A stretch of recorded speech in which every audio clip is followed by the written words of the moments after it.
요즘은 이 산파라는 말도 사실은 자주 사용하지 않을 뿐 아니라 주변에 산파를 보는 일도 쉽지는 않습니다. 하지만 예전에는 아이를 낳으면 항상 그 옆에서 아기를 출산을 돕는 이 산모 옆에는 늘 산파가 있었죠.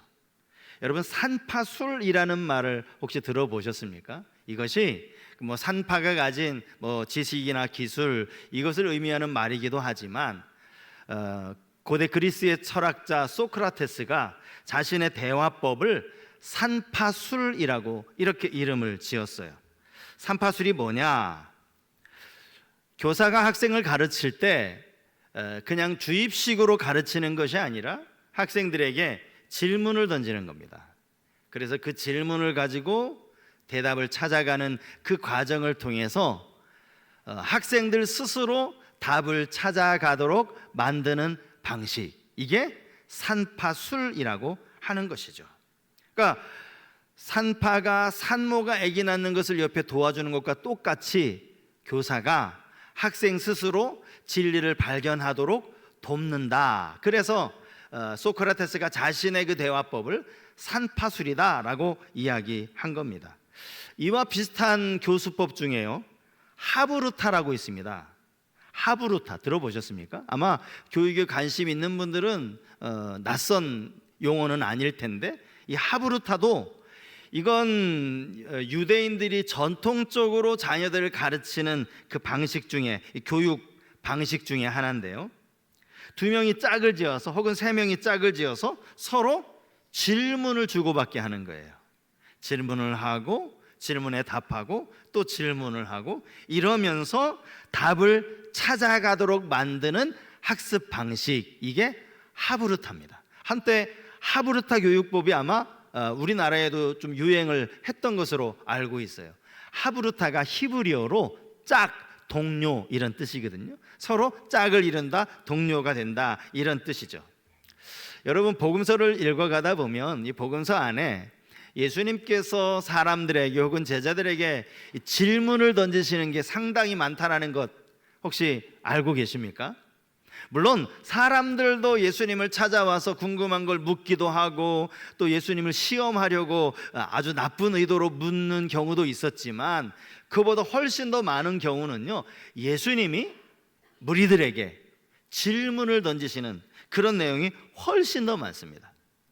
복음서 안에만, 이 4개 복음서 안에만 예수님이 던지는 질문이 총 몇 개인가 제가 검색을 해보니까 300개가 넘습니다. 4개 복음서 안에 예수님이 질문하는 내용이 300개가 넘는다고요. 엄청나게 많이 질문을 하시는 거죠. 그러니까 예수님도 사람들을 가르치실 때 일방적으로 가르치는 것이 아니라 이렇게 질문을 통해서 스스로 답을 깨닫도록 그렇게 말씀을 가르치셨다라는 거예요. 제가 사실 말씀은 안 드렸지만 저는 지난 4주 동안요, 복음서에 나오는 예수님의 그 질문들 가운데 우리가 한번 깊이 곱씹어야 되겠다라고 하는 질문들을 가지고 그동안 말씀을 전했어요. 38년 된 병자를 찾아가신 주님이 네가 낫고자 하느냐, 예수님의 질문이죠. 병자에게 이것만큼 중요한 질문이 어디 있습니까? 또 갈릴리 바다에 광풍이 일었을 때 그걸 두려워하는 제자들을 향하여서 어찌하여 무서워하느냐, 이것도 예수님이 제자들에게 던진 질문 아닙니까? 나를 따라오려거든 자기 십자가를 지고 나를 따를 것이니라 말씀하시면서 사람이 온 천하를 얻고도 제 목숨을 잃으면 무엇이 유익하겠느냐, 이것도 인생의 우선순위를 묻는 아주 중요한 질문이셨어요. 그리고 지난주에 예수님을 오른다고 3번이나 부인했던 베드로를 주님 찾아가셔서 이렇게 부르시죠. 요한의 아들 시몬아, 네가 나를 사랑하느냐. 이것도 베드로의 일생에 잊을 수 없는 그런 질문 아닙니까? 오늘 우리가 읽은 이 본문도요, 불의한 재판장의 비유라고 우리가 잘 알고는 있지만 이 비유의 맨 마지막 부분에는 예수님의 질문이 들어 있습니다. 그 질문이 뭐죠? 그러나 인자가 올 때에 세상에서 믿음을 보겠느냐. 예수님의 질문이에요. 예수님의 질문 중에는 바로 즉각적인 답을 요구하는 질문도 있었어요. 그 질문 중에 유명한 질문이 너희는 나를 누구라 하느냐라는 질문이었죠. 그 질문에 시몬 베드로가 주는 그리스도시요 살아계신 하나님의 아들이라고 100점짜리 답을 하지 않았습니까? 하지만 예수님의 질문이 모두가 다 즉답을 요구하는 질문은 아니었습니다. 오늘 이 질문도 제자들로 하여금 빨리 답하라는 그런 의도는 아니었을 거예요. 이 질문은 가만히 어감상으로 볼 때 이건 긍정적인 답변보다 부정적인 그러한 질문이라고, 그러한 답변을 생각하는 질문이라고 할 수 있어요. 무슨 말인가 하면 믿음을 보겠느냐 주님 물으셨을 때 과연 이런 믿음을 볼 수 있을까라고 하는 예수님의 그 안타까운 심정이 드러나는, 그런 믿음을 찾아보기가 힘들 것 같다라고 하는 그런 의미가 담긴 질문이라는 거죠. 제가 현대어 성경을 찾아보니까요, 현대어 성경에는 이 예수님의 질문을 이렇게 풀었더라고요. 한번 들어보세요.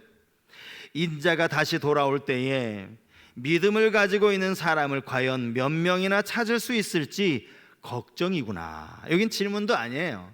주님이 몇 명이나 믿음이 있을까 걱정하신다라는 그런 의미로 번역을 했더라고요. 여러분, 예수님이 제자들에게 그 당시 사람들을 향하여 걱정하시는 그 걱정이 오늘 이 시대에는 해당되지 않을까요? 주님이 오늘 이 시대를 보시면서, 우리의 모습을 보시면서 똑같이 걱정하시면서 묻지 않으시겠습니까? 오늘 이 부분을 우리가 한번 생각해 보려고 합니다. 이 질문에 대해 우리가 어떻게 답을 해야 할지, 이 질문에 대해서 우리가 역으로 세 가지 질문을 한번 던져보면서 오늘 우리에게 주시는 교훈을 한번 얻기를 원하는데요. 자, 오늘 본문을 통해서 우리가 던져야 하는 그 첫 번째 질문은 과연 주님이 보기 원하는 믿음이 무엇인가라는 거예요. 주님이 믿음을 보겠느냐라고 말씀을 하셨는데 과연 주님이 보기 원하시는 그 믿음이 무엇인가라는 것이죠. 사실 이 질문에 대한 답은 간단합니다. 오늘 본문이 그대로 기록을 하고 있기 때문인데, 자, 1절 말씀을 한번 같이 읽어보실까요? 누가복음 18장 1절 같이 읽습니다. 예수께서 그들에게 항상 기도하고 낙심하지 말아야 할 것을 비유로 말씀하여. 주님이 원하시는 믿음은 항상 기도하고 낙심하지 않는 그 믿음을 원하셨다라는 것입니다. 당시 사람들의 기도 생활에는 두 가지 문제가 있었습니다. 첫 번째는 항상 기도하지 않는다는 것이었고요, 또 하나는 기도하다가 금방 낙심한다는 것이었습니다. 사실 이게 겉으로 보면 두 가지 문제인 것처럼 보이지만 사실 결국은 하나죠. 왜 우리가 기도하다가 낙심합니까? 기도를 계속 하지 않기 때문입니다. 기도하다가 중간에 포기하기 때문이죠. 그러다 보면 기도를 항상 하지 않게 되는 것이고 그 결과 낙심하게 될 수밖에 없다라는 겁니다. 주님이 오늘 본문에서 말씀하시는 항상 기도하라, 이 항상이라는 단어는 시간을 두고 말씀하신 게 아니에요. 이건 우리의 마음가짐, 우리의 태도를 두고 하시는 말씀입니다. 여러분, 우리가 항상 기도한다고 해서 학교도 가지 않고 직장도 출근하지 않고 교회 와서 그냥 하루 24시간 계속 기도하라는 그런 의미는 아니잖아요. 우리의 삶에 문제가 생겼을 때, 우리의 삶에 정말 중요한 시기가 되었을 때, 뭔가 결정해야 하는 그런 상황이 되었을 때 가장 먼저 하나님 앞에 기도하라, 우선적으로 기도하라, 그런 의미가 바로 이 항상이라는 겁니다.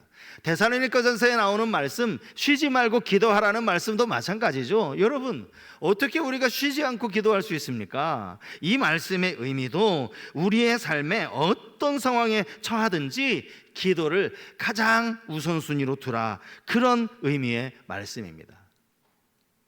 여러분 어떻습니까?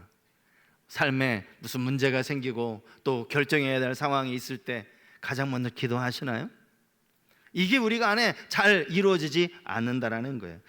또 어떤 분들은요, 이 말씀을 나는 쉬지 않고 기도하는 사람이야, 나는 쉬지 말고 기도하라 라는 이 말씀대로 사는 사람이야 라고 말은 하면서, 그러니까 나는 굳이 새벽에 일어나서 기도할 필요 없고 금요기도에 나와서 기도할 필요 없어 라고 말하는 사람도 종종 있어요. 여러분, 이거 틀린 겁니다.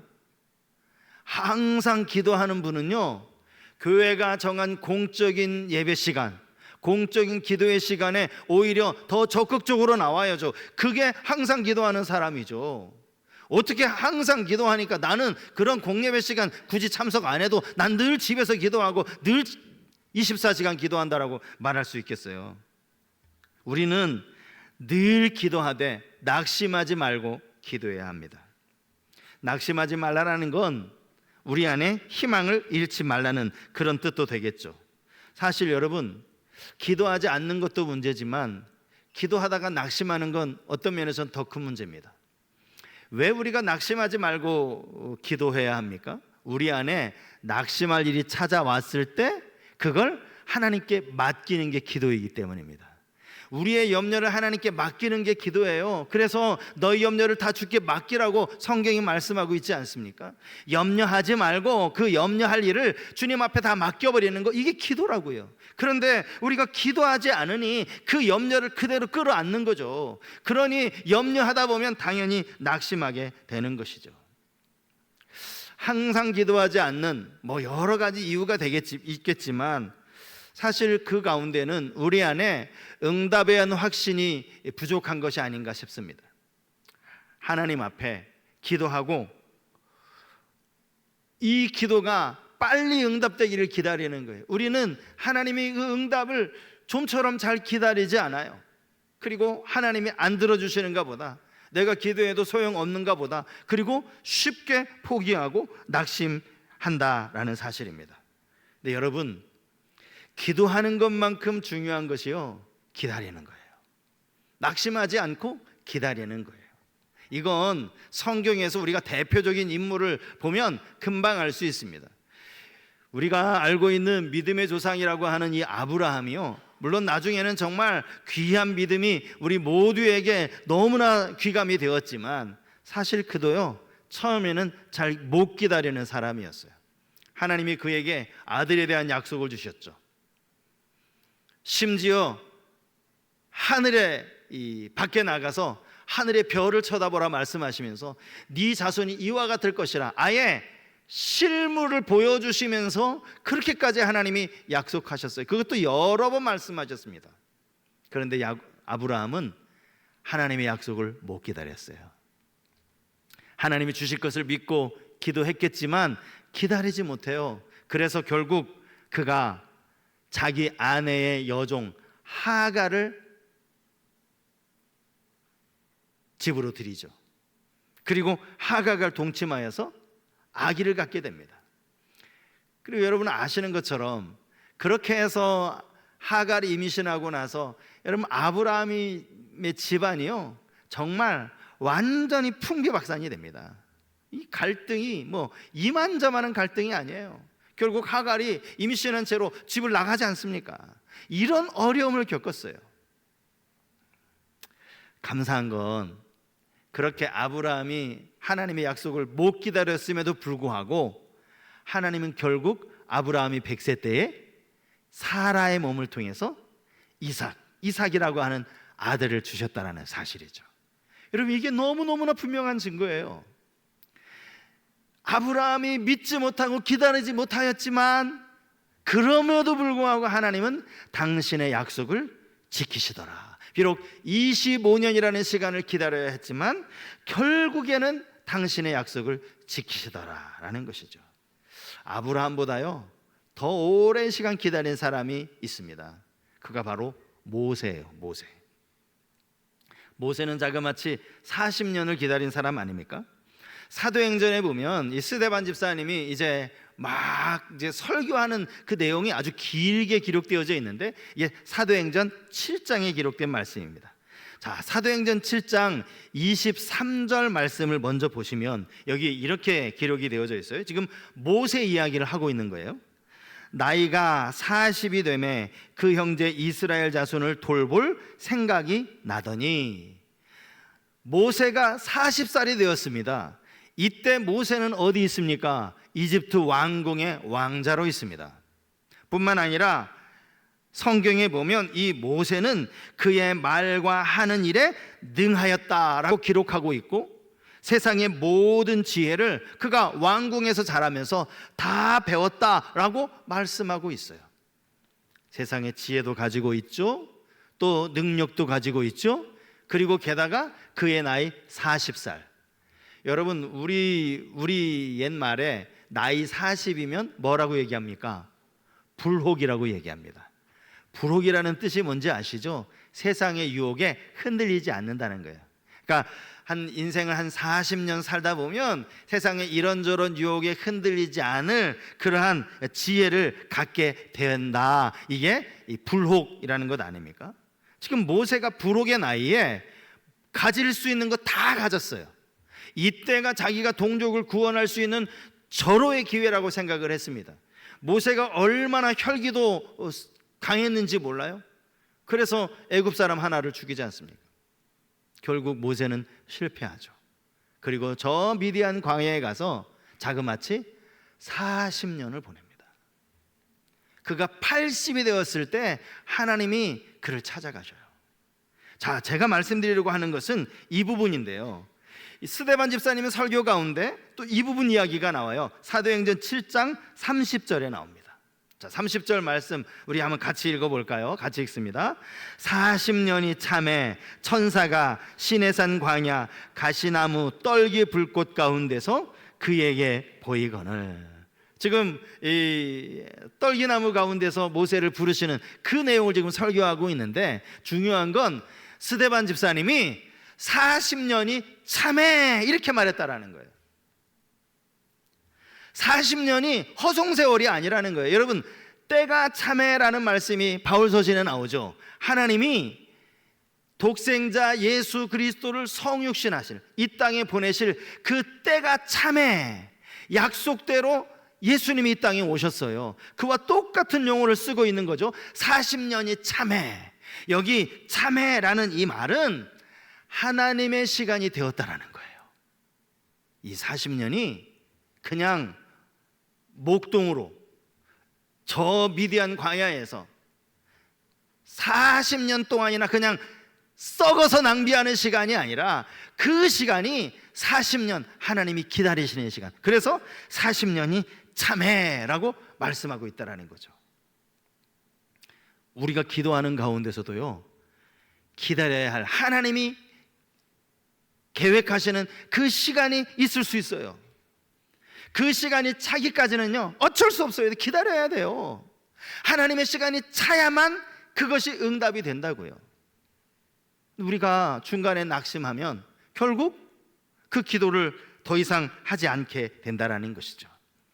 주님이 우리에게 요구하시는 믿음이 뭐라고요? 항상 기도하고 그 기도에 낙심하지 않는 것이에요. 때로는 기다려야 하는 시간이 길게 느껴진다 하더라도 이건 하나님이 계획하신 시간이라는 사실을 가지고, 그 사실을 믿고 항상 기도하고 낙심하지 않는, 이것이 주님이 요구하시는 믿음이라는 거예요.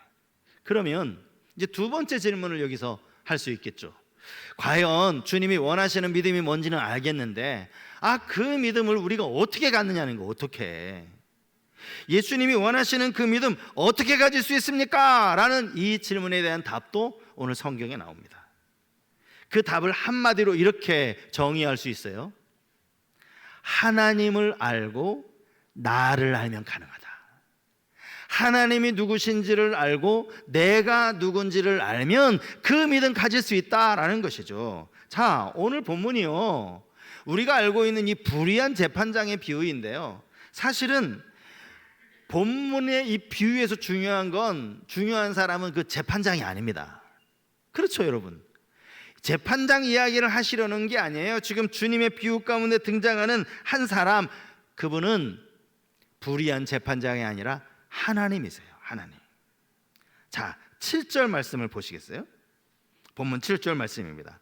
하물며 하나님께서 그 밤낮 부르짖는 택하신 자들의 원한을 풀어주지 아니하시겠느냐? 그들에게 오래 참으시겠느냐? 여기 불의한 재판관이라고 성경은 말하고 있어요. 재판장에 불의하다라는 수식어가 붙었어요. 하나님을 두려워하지 않고 사람을 무시하는 재판장, 당연히 불의한 재판장일 수밖에 없죠. 그런데 그거에 비하면 우리 하나님은 어떤 분이세요? 하나님에 대한 수식어를 붙인다면 우리가 어떻게 붙일 수 있을까요? 불의한 재판장이 아니라 우리 하나님은 공의의 하나님, 정의로우신 하나님, 언제나 의로우신 하나님 아니냐고요. 그 하나님의 성품 중에 대표적인 성품이 공의예요. 공의. 하나님 어떤 분이시냐라고 했을 때 하나님 공의로우신 하나님, 이게 가장 중요한 하나님의 성품이라는 겁니다. 구약 성경이에요. 하나님을 이야기할 때 하나님의 공의, 하나님의 정의, 이거를 의미하는 히브리어가 한두 개가 아니에요. 여러 개의 이 수식어가 있어서 이걸 종합해서 보면 궁극적으로 하나님의 공의하심을 이야기하는 구절이 몇 구절 나오는지 아세요? 이 공의와 비슷한 단어가 구약 성경에만 700번이 넘게 나와요. 하나님 하면 공의가 자연적으로 따라 나오는 거예요. 하나님 하면 공의의 하나님, 하나님 하면 공의의 하나님. 신명기 32장은 이게 이제 모세가 마지막 이스라엘 백성들에게 설교하면서 모세가 지어서 부른 노래예요. 신명기 32장은 모세의 노래라고 되어 있습니다. 그가 40년 동안 이스라엘 백성들을 이끌어오면서 그가 고백한 하나님. 자, 신명기 32장 4절, 이 말씀도 우리 한번 같이 읽어야 돼요. 자, 신명기 32장 4절 모세의 노래 같이 한번 읽겠습니다. 시작. 그는 반석이시니 그가 하신 일이 완전하고 그의 모든 일이 정의롭고 진실하고 거짓이 없으신 하나님이시니 공의로우시고 바르시도다. 모세가 하나님을 이렇게 노래한 거예요. 여기 공의라는 말, 정의라는 말, 바르시다는 말, 거짓이 없다라는 말, 이게 다 공의 아닙니까? 하나님을 이렇게 노래하고 있는 거예요. 그런가 하면 지금 불의한 재판자가 함께 등장하는 인물이 과부죠. 성경에서 과부는 세상에서 가장 의지할 데 없고, 뭐 남편을 잃었으니까요, 가장 연약한 사람이 이 고아와 과부 아닙니까? 과부예요, 과부. 불의한 재판장에게 하소연하는 사람이 과부라고요. 아무리 사정이 딱해도 이 불의한 재판장, 좀 돈이나 두둑하게 뒷주머니에 쥐어주면 자기에게 판결을 좀 좋게 할 수 있을지는 몰라도 과부는 그럴 만한 돈도 없는 거예요. 돈이 어디 있어요? 이 처량한 과부가 돈도 없고 백도 없는 그 과부 이야기를 지금 비유에 등장시키고 있다는 거죠. 그런데 여러분, 공의로우신 하나님과 또 하나 등장하는 인물이 있어요. 그게 누군가 하면 우리입니다. 우리 택하신 자들이라고 성경이 기록하고 있어요. 의로우신 하나님께서 그 택하신 자들의 밤낮 부르짖는 것을 듣지 않으시겠느냐. 여러분, 밤낮 부르짖는 그 열심도 중요하지만 사실 그것보다 더 중요한 게 하나님의 택하신 자라는 말이 훨씬 더 중요해요. 하나님이 택하셨다라는 거예요. 택하신 자들이 얼마나 중요한가. 마태복음 24장 31절에도 이 택하신 자들에 대한 이야기가 나오는데, 자, 제가 한번 읽어드리겠어요. 그가 큰 나팔 소리와 함께 천사들을 보내리니 그들이 그의 택하신 자들을 하늘 이 끝에서 저 끝까지 사방에서 모으리라. 이 주님이 마지막에 재림하실 때, 영광 중에 다시 오실 때 천사를 보내서 누구를 모은다? 택한 자들을 모은다는 거예요. 택한 자들. 왜 택하신 자들을 모으실까요? 그들을 모으시는 이유가 뭡니까? 그들에게 영원한 생명, 영원한 천국, 구원을 주시기 위해서 택하신 자들을 모으시는 거예요. 여러분, 이 택하신 자가 얼마나 중요한지 모릅니다. 택하신 자들에 대한 이야기가 로마서 8장 33절과 34절에도 나와요. 자, 이 구절 우리 같이 한번 읽어봅시다. 로마서 8장 34절 34절 말씀 같이 읽습니다. 누가 능히 하나님께서 택하신 자들을 고발하리요? 의롭다 하신 이는 하나님이시니 누가 정죄하리요? 죽으실 뿐 아니라 다시 살아나신 이는 그리스도 예수시니 그는 하나님 우편에 계신 자요 우리를 위하여 간구하시는 자신이라. 누가 택하신 자들을 정죄하리요? 우리가 하나님의 택하신 자들인데 누가 감히 나를 정죄하겠느냐? 여러분, 이 택하신 자가 이렇게 중요한 거예요. 하나님의 택하신 자. 여러분 모두가 여러분 자신이 하나님의 택하신 자라는 사실을 믿으십니까? 확실하게 아멘 하셔야 돼요. 여러분, 이 믿음이 없으면 오늘 교회 나오는 거 소용없어요. 하나님이 나를 택하셨다라는 이 믿음 없이 아무리 기도해 보세요, 과부에 불과해요. 과부에. 하나님이 택하신 자들이니까. 구약시대 이스라엘 백성들이 이 자기 어떤 선민의식, 이게 너무나 과도한 나머지 그냥 이방 민족들은 그냥 다 저건 지옥에 갈 땔감이라고 이렇게 생각하는 것이 사실은 문제가 되었지만, 그럼에도 불구하고 그들이 자기가 하나님의 택함 받은 선민이라는 사실을 알고 자부심을 가졌다는 건 참 중요한 거예요.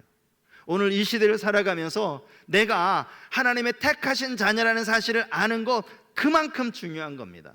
여러분, 우리가 왜 낙심하지 않고 항상 기도할 수 있습니까? 우리의 기도를 들으시는 분이 불의한 재판장 아니거든요. 공의로우신 하나님이시거든요. 그 공의로우신 하나님 앞에 기도하는 우리 과부 아니거든요. 돈도 없고 백도 없는 과부 아니거든요. 그분의 택하신 자거든요. 나를 알고 하나님을 알면 우리가 이 믿음으로 기도할 수 있다는 거예요.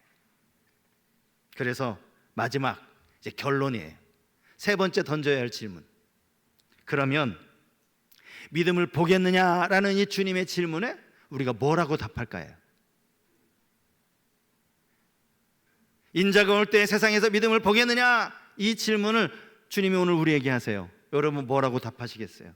오늘 이 말씀을 들었으니 여러분 뭐라고 답하시겠습니까? 제가 생각한 답변은 이것입니다. 주님 앞에 다시 기도의 제목을 들겠습니다. 다시 내려놓았던 기도 제목을 붙들겠습니다. 포기했던 기도 제목을 다시 붙잡겠습니다. 다시 하나님 앞에 기도하겠습니다. 이 대답을 하나님 앞에 드려야 한다라는 사실입니다.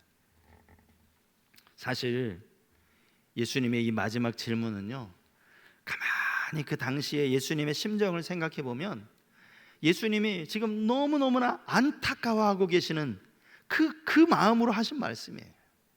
인자가 올 때 세상에서 믿음 보겠느냐? 믿음 보겠냐? 정말 내가 올 때 나를 믿는 사람이 진짜 있을까? 이 안타까운 심정이 지금 예수님의 이 질문 안에 담겨 있다라는 거예요. 야, 너희들은 도대체 나를 불의한 재판장으로 생각하는 거니? 왜 기도를 안 하는 거예요? 왜? 너희 자신을 과부라고 생각해? 아니야, 너희는 하나님의 택함 받은 자야. 그런데 왜 기도하지 않아? 왜 낙심하고 있어?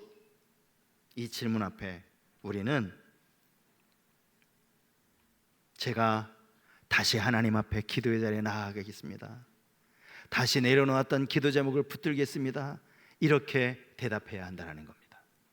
물론 우리가 그렇다고 해서 내 개인의 어떤 욕심과 정욕을 위해서 구하라는 의미는 아니죠. 이건 여러분 잘 아시는 것처럼 이미 야고보가 말하기를 너희가 구하여도 얻지 못하는 것은 정욕대로 쓰려고 잘못 기도하기 때문이라고 분명히 말씀하고 있지 않습니까?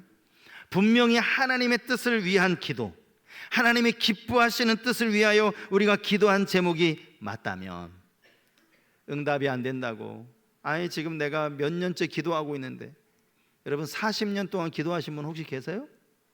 내가 몇 년 기도했는데 응답 안 된다고, 여러분 이걸 내려놓았다면 이거 다시 붙잡으라는 거예요. 지금 이 시대에 부모는 교회를 열심히 다니고 있는데 자녀들이 교회를 안 다녀서 참 문제라고 합니다. 우리 교회도 그런 분들 많이 계시죠. 신방을 하다 보면 종종 듣는 이야기, 지금까지 사역하면서 들었던 이야기가 그거예요. 우리 아이들이 주일학교는 진짜 열심히 다녔는데 애들이 사춘기 하면서 공부한답시고 그렇게 교회를 안 다니면서 지금까지 안 다니고 있다고. 그러면서 하시는 말씀들이 그래도 어렸을 때 다녔던 그 믿음이 있으니까 분명히 돌아올 거로 믿는다고. 저도 믿습니다. 어려서 믿은 그 믿음, 분명히 그 순수한 믿음이 그 안에 남아있다라는 걸 저도 믿어요. 그런데 중요한 건 그냥 그렇게 마음으로 믿는다고만 할 것이 아니라 기도하시라고요. 기도. 내 자녀가 속히 하나님 앞에 나오도록 기도하시라고요. 그냥 믿는다고만 하지 마시고. 에스겔 36장 37절 말씀은 제가 예전에도 한번 드렸던 말씀이에요. 이 말씀을 또 드리는 이유는 이 말씀에서 우리가 꼭 붙잡아야 될 것, 우리가 착각하고 있는 게 있기 때문이에요. 자, 에스겔 36장 37절 말씀이에요. 주 여호와께서 이같이 말씀하셨느니라. 그래도 이스라엘 족속이 이같이 자기들에게 이루어 주시기를 내게 구하여야 할지라. 무슨 말입니까? 하나님이 이스라엘의 회복을 약속하셨어요. 당신이 이미 다 계획을 하고 계세요. 이스라엘을 어떻게 회복시키실지를. 그리고 선지자를 통해서 입술로 선포하게 하셨습니다. 그러면 이스라엘 백성들 입장에서는 그러면 하나님이 다 하시겠다고 말씀까지 선언까지 하셨으니까 이 기도 제목은 빼도 되겠네. 그게 아니에요. 하나님이 하시지만 그래도 너희가 이루어 주기를 기도하라. 핵심은 이겁니다. 하나님이 하세요. 우리가 하는 거 아니에요. 하나님이 하실 것 알아요. 그래도 우리가 할 것 있어요. 기도하라. 그래도 기도하라. 하박국서 2장 3절 말씀에 이 묵시는 정한 때가 있나니 그 종말이 속히 이르겠고 결코 거짓되지 아니하리라. 비록 더딜지라도 기다리라. 지체되지 않고 반드시 응하리라. 더디다고 생각되십니까? 그래서 포기하셨습니까? 그러시면 안 돼요. 그걸 다시 붙잡자고요.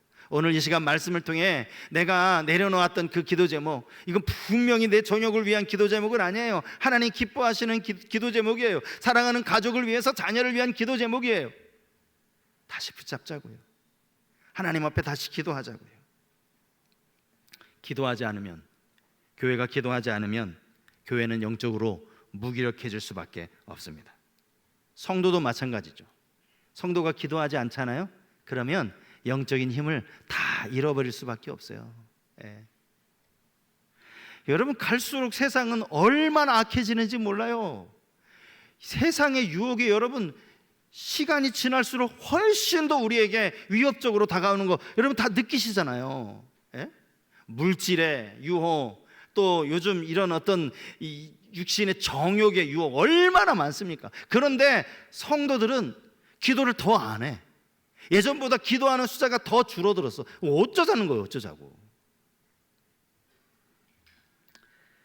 이제 구역 모임이 방학했잖아요.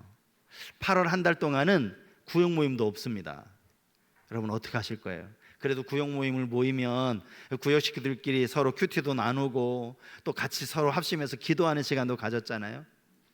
8월 한 달 동안만이라도 우리가 더 열심히 하나님 앞에 깨어 기도하자라는 말씀을 드리는 거예요. 여러분 금요기도에 좀 나오십시오. 새벽이 어려우시면 금요일날 오실 수 있잖아요. 나오셔서 같이 기도하자고요. 이 여름 동안에 우리가 우리의 신앙이 나약해지지 않기 위해서 오늘 말씀을 들었으니 정말 우리가 주님이 원하시는 그 믿음 보여드리기 위해서 더 깨어서 열심으로 이 여름을,